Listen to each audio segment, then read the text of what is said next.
In the heart of the Zenthari Dominion, where twin suns painted the sky in molten gold and deep violet each dawn, stood the towering spire of Vorin, a palace carved from living crystal that pulsed with ancient energy. Its spires stretched toward the heavens like fingers grasping at stars, and within its shimmering halls lived Queen Zalaira, the fierce sovereign of a warrior race whose green skin shimmered faintly under artificial light and whose long, flowing hair was as white as snow on alien mountains. She ruled not with cruelty, but with an iron will forged through centuries of war, betrayal, and loss. Her people respected her, feared her, and obeyed without question. But behind her stern gaze and regal posture was a mother, protective, proud, and painfully aware of how fragile legacy could be. And her only child, Princess Naira, was both her greatest joy and her deepest worry. Naira was unlike any other Zenthari royal before her. While her mother thrived on discipline and duty, Naira danced through life with curiosity, laughter, and a rebellious streak that made diplomats nervous and guards constantly on edge. Her green skin glowed brighter when she laughed, and her white hair, usually braided in intricate patterns denoting status, often came undone because she refused to sit still for the royal stylists. She had inherited her mother's sharp eyes, yes, but they sparkled with mischief instead of command. At 23 cycles old, still considered young by Zenthari standards, she had already explored forbidden archives, sneaked into military drills disguised as a cadet, and once released all the ceremonial sky lizards just to see what would happen. They caused chaos, ate 3 ministers' hats, and were never found. But none of her antics compared to what happened one quiet morning just after the second sun rose. For weeks, strange things had been noticed around the palace. Food went missing from the lower kitchens, not stolen in bulk but small portions. A loaf of starbread here, a jar of fermented nebula honey there. Security drones recorded fleeting shadows moving through servant corridors during off hours. And most puzzling of all, the Eastern Meditation Garden, which had lain untouched for decades, now showed signs of recent footprints. 2 sets, one large and heavy, the other delicate and swift. Queen Zalaira dismissed it as ghost tales or faulty sensors. The palace breathes, she told her advisors. It remembers those who walk its halls. But deep down, a cold knot twisted in her stomach. Something was wrong. Or perhaps, something was happening. Then came the night of the lunar convergence, when the 2 moons aligned above Vorin and bathed the land in silver-blue light. It was a sacred time, meant for reflection, prayer, and royal rituals. The queen led the ceremony atop the sky balcony, chanting ancient hymns while her people bowed below. But halfway through the rite, she realized Naira wasn't beside her. Not unusual, her daughter often slipped away, but this time the absence felt heavier. A guard reported seeing her near the west wing, heading toward the old archive tunnels. Another said she'd passed through the servants' gate with a hood pulled low. Zalaira's blood ran colder than space ice. Those tunnels hadn't been used in generations. They connected to the outer perimeter and beyond that the human detention block. Yes, humans. The Dominion had captured several during the border skirmishes 5 years prior. Most were soldiers, some scientists. They were kept alive not out of kindness, but for study and leverage. Small, pale-skinned, fragile-looking creatures with erratic emotions and odd customs. They didn't last long in captivity, too weak, too emotional. But one had survived. His name was Joran Vale. Unlike the others, he hadn't broken. He didn't scream. He didn't beg. When interrogated, he answered calmly, respectfully, even when tortured. He learned their language in 6 months, memorized their history. Once, when a guard dropped a tray of medical tools, Joran picked them up and arranged them perfectly, Zenthari hygiene protocol. That earned him a slight reprieve. Instead of solitary confinement, he was assigned to light labor, cleaning and used wings, repairing minor systems, tending the dead gardens. He worked silently, efficiently, always watching, always learning. No one knew how it started. Maybe Naira saw him one day while exploring the east corridor, his dark curls damp with sweat, sleeves rolled up as he fixed a broken water conduit. Maybe she dropped a data slate and he returned it with a small, polite smile. Or maybe it was the way he looked at the stars sometimes. Like he wasn't imprisoned, like he was remembering something beautiful. Whatever it was, something sparked. And slowly, quietly, a connection grew. First, it was just glances, then notes hidden in flower pots, then brief meetings in abandoned hallways when the palace slept. Joran taught her human songs, soft melodies about oceans and fireflies. Naira taught him Zenthari poetry, full of thunder and honor. They spoke of home, of loss, of dreams too big for cages. He told her about Earth. Blue skies, green trees, music that made your chest vibrate. She told him about the crystal deserts of Zenther, where sands sang under moonlight, and the Festival of Flames, where warriors leapt through fire to prove courage. They laughed over silly things, how humans blinked too much, how Zenthari couldn't taste sweetness properly. And somewhere between whispered secrets and shared bread, affection bloomed. Not rebellion, not escape, just two souls finding warmth in a world built on cold logic. But love, especially forbidden love, is rarely silent. And secrets have weight. That night of the lunar convergence, Naira waited until the final chant faded and the court dispersed. She changed into plain servant robes, tucked her hair under a gray scarf, and slipped through the ventilation shaft behind the throne room. A passage she discovered when she was 12, and still believed every wall had a secret. The tunnel was narrow, dusty, and smelled of old metal, but it led straight to the lower levels. Her heart pounded, not from fear, but excitement. Tonight was special. She had smuggled a real Earth apple from the science vault, rare, preserved in stasis. Joran had never tasted one. She wanted to see his face. Meanwhile, Joran sat in his cell, which wasn't really a cell anymore. More like a monitored room with a bed, a desk, and a window barred with energy fields. He had books now, music, even a small plant he'd grown from a seed he found in a food packet. He wasn't free, but he wasn't suffering. Still, every night, he looked at the stars and wondered if anyone back home still remembered his name. That night, he heard a soft tap on the outer vent cover. 3 quick knocks, then 2 slow ones, their signal. A smile broke across his face like sunrise. He opened the false panel in the wall. Another thing Naira had helped install using palace blueprints. And there she was, glowing faintly in the dim light, holding a red fruit like a treasure. "I brought you something from my planet," she said, grinning. "Well, technically your planet, but I'm giving it to you." Joran took it gently, turning it in his hands. "An apple? Really?" His voice was warm, laced with disbelief. "You risked everything for this?" "It's symbolic," she said, nudging past him into the room. "And delicious. You'll see." They sat on the floor, backs against the wall, sharing the apple slice by slice. Joran closed his eyes after the first bite. Sweet, crisp. "This is wow." Naira laughed, delighted. "Told you. Earth has good things." They talked for hours. About nothing and everything. About whether stars had names on Earth, they did. And if Zenthari believed in fate, some did, but Naira thought it was nonsense. They debated whether music needed words to be meaningful. Joran said no. Naira disagreed. They even argued playfully about which species had the worst fashion. Humans won, according to Naira, for wearing socks with sandals in ancient photos. Eventually, the conversation slowed. The air grew still. The moons shone through the barred window, casting silvery stripes across the floor. Naira leaned her head on Joran's shoulder. He didn't move, didn't speak, just let her rest there. After a moment, he rested his head on hers. Neither of them realized how tired they were. Neither noticed when their breathing slowed. And neither felt themselves drifting into sleep, curled together like 2 pieces of a puzzle finally fitting. Morning came cruel and bright. Queen Zalaira awoke with a sense of unease. She hadn't slept well. Dreams of falling, of silence, of empty thrones. She dressed in her battle armor robes, emerald and silver, lined with lightning thread, and strode through the palace, checking on duties, reviewing reports. Everything seemed normal, but the knot in her gut wouldn't loosen. She decided to inspect the lower sectors herself, a rare move. Guards scrambled as she descended the spiral stairs, her presence parting servants like waves. She reached the old archive wing, dusty, forgotten, or so she thought. Then she saw it, the displaced vent cover near Joran's chamber. Her breath caught. Someone had tampered with it. She signaled 2 elite guards.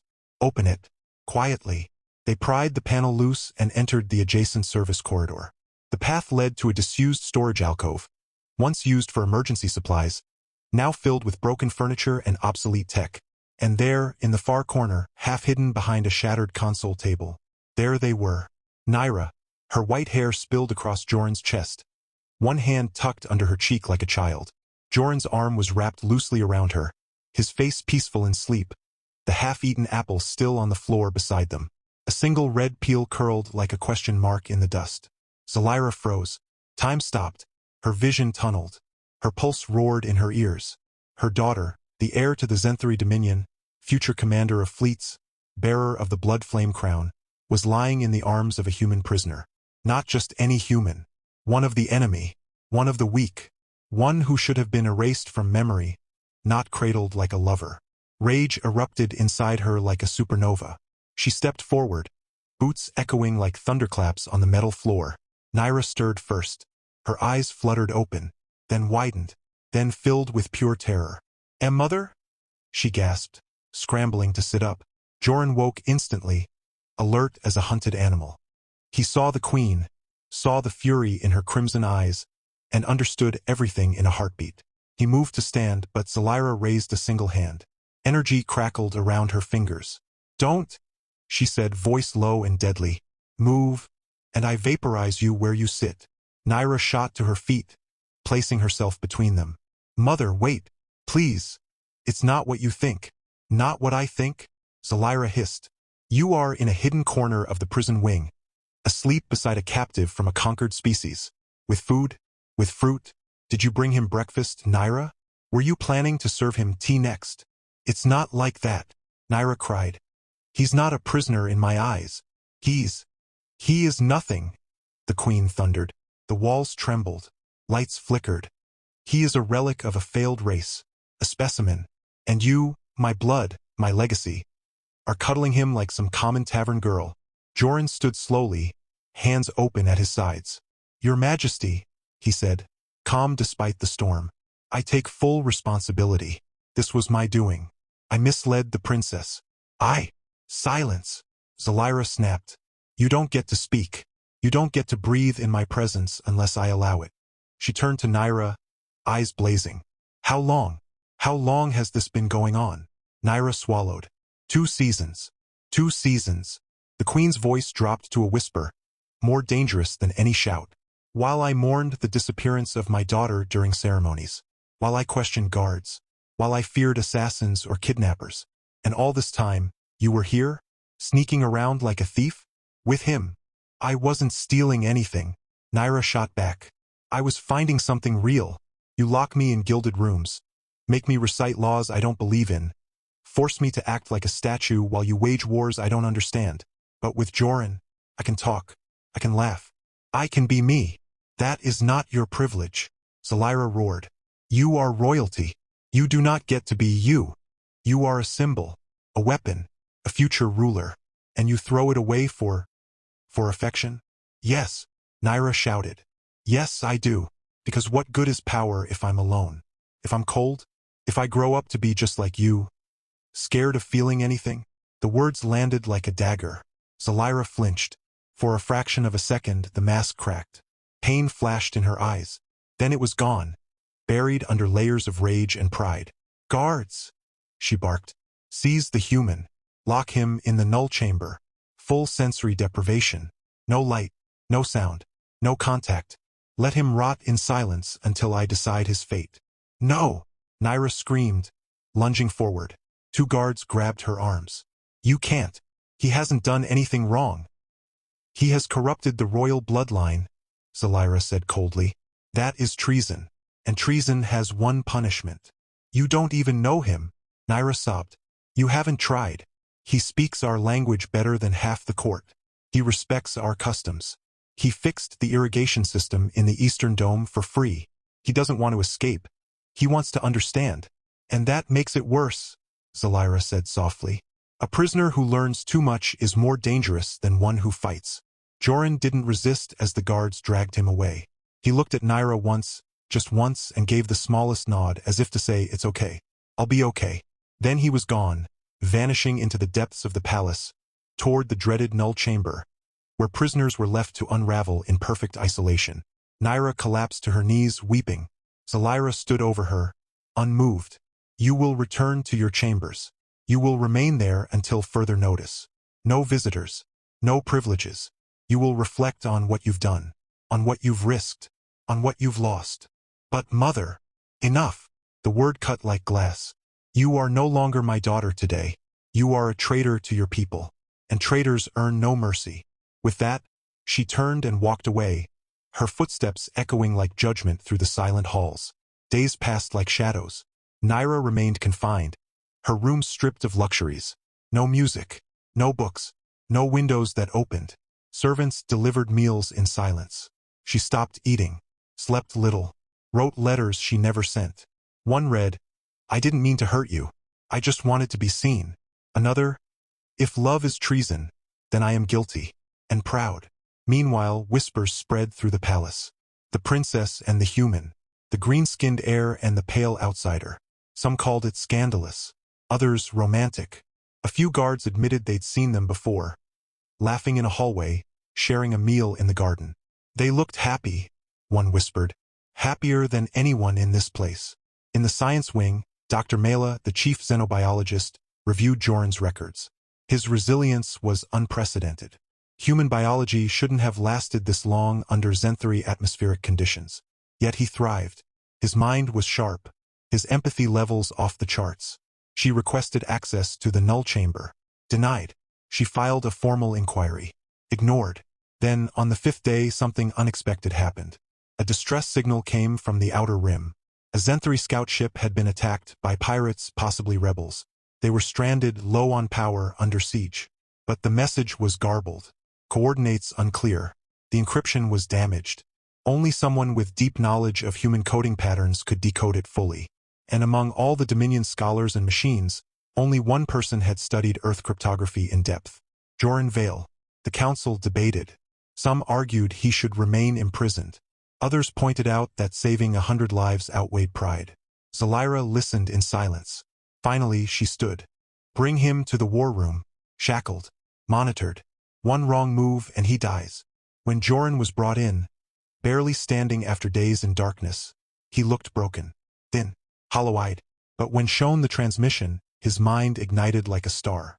He asked for a stylus, a screen. In minutes, he'd reconstructed the code, corrected the coordinates, and identified the pirate frequency. "They're using old Earth jamming tech," he muttered. "Outdated, but effective if you don't know how to bypass it." General Core, the lead strategist, stared at the decoded data. "This could save them." "How did you?" "I studied it," Joran said simply. "Back on Earth, I was a communications engineer. Before the war." A murmur ran through the room. Zalaira watched him, unreadable. Later, in private, she visited the observation deck overlooking the detention level. Dr. Mela approached.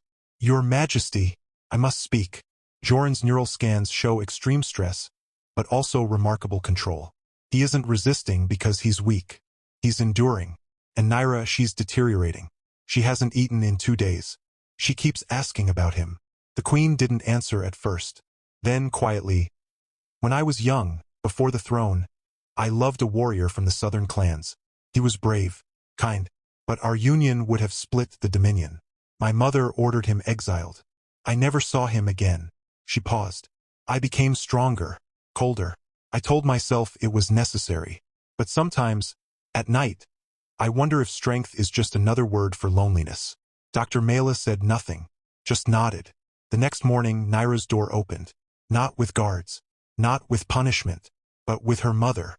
Zalaira entered slowly, dressed not in armor, but in simple robes. She sat across from Naira, who looked up with red-rimmed eyes. "I may have been wrong," the Queen said at last. Naira blinked. "What?" "I said I may have been wrong," Zalaira repeated softer. "About him, about you, about love." Naira sat up. "Mother, the scout ship was rescued," Zalaira continued, "because of Joran. He saved hundreds, and he did it knowing I might still execute him afterward." She sighed. "Perhaps strength isn't in ruling without emotion. Perhaps it's in facing emotion, and still choosing wisely." Tears streamed down Naira's face. "So, he's safe. For now," Zalaira said. "But this changes nothing about the risks. Humans and Xenthari cannot mix. Our biologies, our cultures, our destinies, they are too different." "But they're not," Naira insisted. "We share hopes, fears. We both look at the stars and wonder what's out there. Joran doesn't want to change us, he wants to learn from us. And maybe we could learn from him." Zalaira stood. "I will not release him, not yet, but I will allow supervised visits. In the open, no secrets. If your bond is pure, let it face the light." Naira threw her arms around her mother. Zalaira hesitated. Then, slowly, embraced her back. Weeks passed. Joran was moved to a guarded guest chamber, not a cell. He resumed his work helping repair systems, advising on human technology. He even taught a class to young Zen-3 engineers. To everyone's surprise, he was liked. Naira visited daily, always with chaperones. First, it was awkward, stiff, but gradually even the guards relaxed. One even smiled when Joran made a joke about Zen-3 coffee being liquid lightning. Then came the festival of Luminara, the night of 1,000 lights. For one evening, the palace opened its grounds to the people. Crystals glowed. Drones painted the sky with moving art. Music filled the air. Naira, in a flowing gown of emerald silk, walked beside Joran, who wore a borrowed ceremonial tunic. They didn't hold hands, didn't whisper, but their eyes spoke volumes. From a balcony above, Queen Zalaira watched. She didn't smile, but she didn't frown either. And when a rogue drone malfunctioned and nearly crashed into the crowd, it was Joran who calculated the trajectory, rerouted the power grid, and saved dozens. All without raising his voice. The crowd cheered. Even the generals nodded in respect. That night, as the last lights faded, Zalaira summoned her daughter. "There is talk," she said, "of opening diplomatic channels with the remaining human colonies, of peace, of trade." Naira's heart leapt. "Really?" The queen looked at her, long and hard. "Perhaps it is time we stopped seeing them as enemies, and started seeing them as neighbors." She didn't say more, but she didn't need to. Somewhere, deep in the silence of her warrior's heart, a door had cracked open, and love, strange, impossible, defiant love, had slipped through. The fragile peace that had settled over the spire of Vorin like morning mist was not meant to last. For weeks, a quiet understanding had grown. Between mother and daughter, between prisoner and sovereign, between two species once sworn enemies. Joran walked freely now, though always within sight of guards, his every move logged, his words analyzed. Yet he carried himself not with defiance, but dignity. He repaired damaged systems, taught human history in the Royal Academy, to skeptical students who slowly began leaning forward in their seats, and even helped design a new atmospheric converter so visiting Earth diplomats might one day breathe without aid. Naira bloomed under the sunlight of cautious acceptance. Her laughter returned to the palace halls.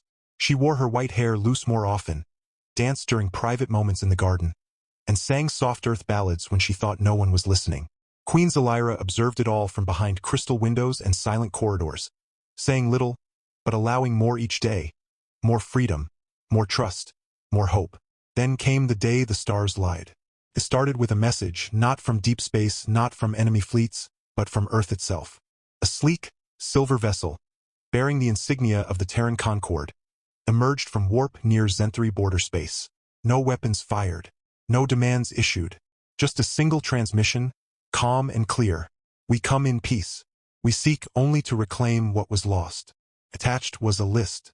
One name stood out, Joran Vale, declared missing in action 5 years ago, presumed dead, now found, and Earth wanted him back. The news struck the palace like a seismic wave. Council chambers erupted in debate. Some argued he should be returned immediately. Diplomatic goodwill could open doors to alliance. Others warned it was a trap. Humans were cunning, emotional, unpredictable. What if they poisoned him, programmed him, sent him back as a spy? Queen Zalaira said nothing, but Naira collapsed into silence. That night, she found Joran in the Eastern Observatory, where they'd once shared stolen hours beneath twin moons. He stood by the glass, staring at the distant blue, that was Earth, hanging in the black like a forgotten dream. "You knew," she whispered, voice trembling. "You knew they were coming for you." He didn't turn. "I always hoped they hadn't given up on me, but I never expected this." "Did you want them to find you?" she asked, pain cracking through her words. Joran finally looked at her. His dark eyes, usually so steady, shimmered with something raw. "When I was captured, I swore I'd survive. Not just for me, but for everyone who believed in peace. I thought if I could show your people we weren't monsters, maybe one day war would end." He stepped closer. "But then I met you, and surviving wasn't enough anymore. I wanted to live, here, with you." Tears spilled down Naira's cheeks. "Then stay. Tell them you won't go back. Tell them you've chosen a new life." "I can't," he said softly. "Not without knowing what's waiting for me. My sister, She's on that ship. She spent 5 years searching. 5 years fighting bureaucracy, launching probes, bribing smugglers. If I ignore her now, it would break her. And worse, it would prove everything your mother fears about humans. That we abandon our own. That we use love as a weapon. Naira backed away. So that's it? You'll leave? After everything? It's not leaving, he said. It's going home, to make sure I can stay. She shook her head, fury rising. You don't get to decide what love means. You don't get to walk away and call it noble. I'm not walking away, Joran said, reaching for her hand. I'm asking you to trust me. Let me go. Let me face them. And if I return, it won't be as a prisoner. Not as a fugitive. As a man who chose you freely, publicly, before the galaxy. Naira pulled her hand back. And if you don't come back? Then you'll know I wasn't strong enough to fight for us. 3 days later, the Terran envoy landed. They arrived in elegant simplicity. No warships, no soldiers, just a delegation of scientists and diplomats in gray uniforms adorned with olive branches woven in light thread. Their leader, Dr. Alara Vale, stepped forward. Tall, sharp-eyed, with the same gentle curve to her smile as Joran. When she saw him emerge from the palace gates, escorted by Zenthari honor guards, she froze, then ran. She embraced him fiercely, sobbing. You're alive. You're really alive. Joran held her, tears in his own eyes. I told you I'd come back. The reunion was broadcast across both civilizations. Footage played on screens from Earth cities to remote Zenthari outposts. Even hardened warriors felt something stir in their chests. Queen Zelira watched from her throne room, expression unreadable. Negotiations began. Civil, tense, layered with centuries of mistrust. The Terrans requested Joran's return for medical evaluation and reintegration. They offered technology, data, even joint research initiatives in exchange. Zelira listened, nodded, said only, he is not ours to give. He must choose. That evening, a banquet was held in the grand atrium. A gesture of goodwill.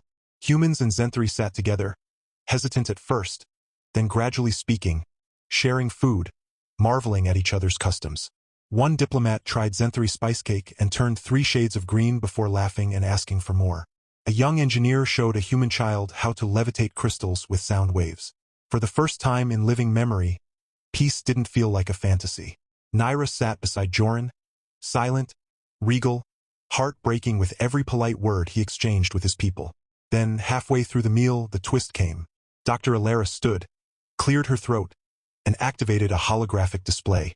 Your Majesty, she said, bowing slightly to Zelira. Before we conclude, there is one matter we did not disclose in our initial transmission.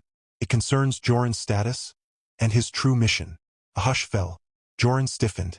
Alara, what are you doing? She looked at him, sorrow in her eyes. You deserve the truth. They all do. The hologram shifted. Security footage. Classified. Marked eyes only. Terran Intelligence Division. Date, 5 years ago. Location, Border Station Theta 7. The scene showed a young Joran, not as a soldier, but in a lab coat working frantically at a console. Alarms blared. Explosions rocked the station. Then, a Zenthari warship appeared on scanners, the same one that captured him. But the recording continued. Joran accessed a hidden file, uploaded data, sent an encrypted burst transmission not to Earth but to the Zenthari command frequency. Then he wiped his logs, smashed his comms, waited calmly as the boarding party arrived. Gasps echoed through the hall. Zelira rose. Explain. Alara took a breath. Joran wasn't captured during battle.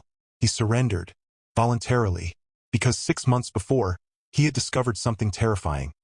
A dormant bioweapon buried in Earth's lunar colony, designed not by humans, but by the Zenthari, left behind during a secret invasion attempt decades ago. A pathogen capable of wiping out human DNA in 72 hours. Silence.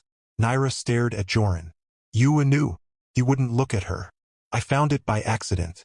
Traced its origin. Tried to warn Earth, but the weapon was already activated. Slow release. Undetectable. I realized the only way to stop it was from inside your empire. So I leaked false intel, made sure I was captured by your forces. I spent 5 years gaining your trust, learning your systems, finding the deactivation code hidden in your central archive. The Queen's voice was ice. And why didn't you simply tell us? We are not monsters. Because the program was coded to trigger full release if any Zenthari official attempted deactivation, Joran said quietly. Only an outsider, a prisoner, could bypass the final lock. The system sees me as neutral, not a threat. Not one of you. Naira's world tilted. So, everything? Our meetings? The apple? The nights in the garden? Was it all part of your mission? No. Joran turned to her, desperate. The mission was real. The weapon is real. But us? That wasn't fake. I came to stop a genocide. But I stayed because I fell in love with you.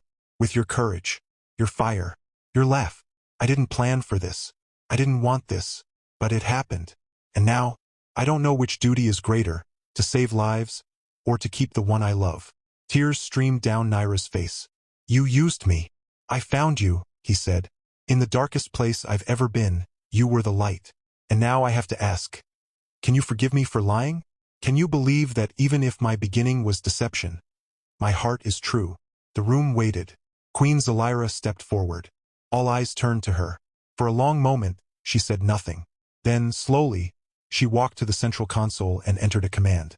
A screen lit up, classified archives, level Omega. There is no deactivation code, she said. There never was. Joran froze. What? The weapon was deactivated 30 years ago, Zelira continued. By my order, after I learned of the plot. The scientist who built it was executed. The project erased. The moon facility sealed. Your so-called discovery was a ghost. A remnant of corrupted data. A lie created by Earth's own paranoid AI to justify war. Joran staggered back.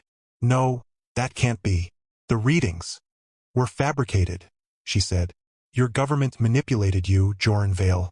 They fed you false evidence. Used your compassion, your sense of duty, to send you here as a spy under the guise of heroism. You weren't stopping a plague. You were gathering intelligence under false pretenses. The truth crashed over him like a collapsing star. He had risked everything, sacrificed his freedom, betrayed the woman he loved. For nothing. For a lie. He fell to his knees. Naira looked at him. Not with anger, not with pity, but with something deeper. Understanding. Because now she saw it clearly. He had still chosen to stay. He had endured isolation, torture, loneliness, not for a mission, but because he wanted to belong, to learn, to connect. And when he found her, he didn't report back. He didn't steal secrets. He loved. Slowly, she knelt beside him. I don't care why you came, she whispered. I care why you stayed. He looked up, broken. I don't deserve you. No, she said, smiling through tears. You don't. But I'm keeping you anyway. Laughter rippled through the hall. Nervous at first, then warm, then genuine. Even Queen Zelira allowed the faintest curve of her lips. Then she turned to the Terran envoy. Your mission was based on falsehoods. Your agent was deceived. But he has served my people with honesty, skill, and courage. He is no longer yours to claim. She paused. And if Earth wishes to maintain peace, they will accept that some bonds transcend borders. And some hearts choose their own fate. Joran and Naira stood together, hands finally intertwining. Not as prisoner and princess, not as spy and heir, but as two souls who had walked through fire, lies, and loss, and still found each other in the ashes. And high above, the twin sons of Vorin rose once more, casting golden light over a palace that, for the first time in centuries, felt not like a fortress, but a home. Under the twin sons of Vorin, in the heart of the Crystal Palace where once only duty and silence reigned, a wedding was held unlike any in Zenthari history. There were no ancient war drums, no oaths of blood and conquest, but music, soft and new, blending human melodies with Zenthari harmonics that shimmered through the air like starlight. Naira wore a gown woven from living vines and light, her white hair crowned with fire blooms. Joran stood beside her in a robe of deep blue and silver, the colors of peace between worlds. Queen Zelira herself officiated, not as a ruler, but as a mother. No laws were broken that day because she changed them. The royal decree of unity was signed. Love, not lineage, would define allegiance. And as the final vow was spoken beneath the open sky, a single Terran dove, carried across the stars by Alara, was released, circling the spire before vanishing into the heavens. They were married not in secrecy, but in sight of all Zenthari and human, guard and scholar, enemy turned friend. And when Joran kissed his bride, the entire palace seemed to sigh, as if a long-held breath had finally been released.